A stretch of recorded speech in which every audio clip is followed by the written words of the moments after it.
How's it going, Emmanuel family? As you can probably tell, this month's missions update looks a little different. I'm standing right here in Baltimore, Maryland, just one block from where our church planters, Stephen Tewell and Point Church, meet for their Sunday worship services.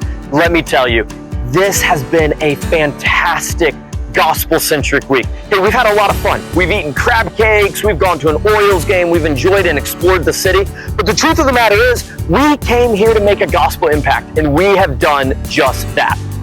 Over the last 48 hours, our team has passed out 4,700 door hangers of invitations to Point Church. That's an entire zip code of Fells Point, Maryland. It is astounding what God could do just by a couple of those door hangers. Just if some of them would come to church, hear the gospel, and get saved. What an honor and privilege it was to be part of that. We also, Friday night, went to a place called Baltimore Station. This is an organization that feeds and homes homeless veterans. It's an organization that really tries to turn their lives around. But what we know is only the gospel of Jesus Christ can do that. I was thinking this morning about how our veterans put their lives on the line so that we can have freedom. But I couldn't help but think how many of them right here in Baltimore probably don't know the story about Jesus, who literally gave his life so that we could have ultimate freedom.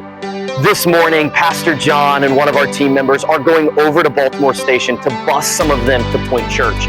We're praying that they would come to know the Lord and that the gospel would go forth in Baltimore.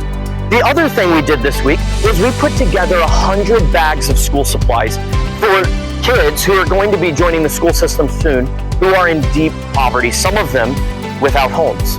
We put an invitation to Point Church in all of them. Our goal? We just want them to know that there is a church who loves them because there is a Lord in heaven who loves them. Let me tell you, church family, this week has been nothing short of amazing. Our theme verse coming into the trip was 1 Corinthians 3:6. It says this: Paul planted, Apollos watered, but God gives the increase.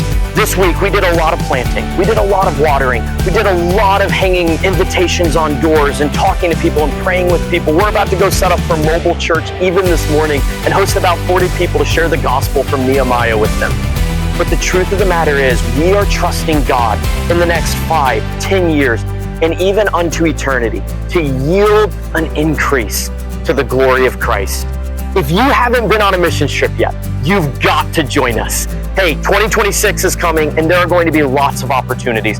But I want to thank you for praying for this trip. Thank you for giving to missions. Thank you for being a church that thinks about kingdom work for the glory of God.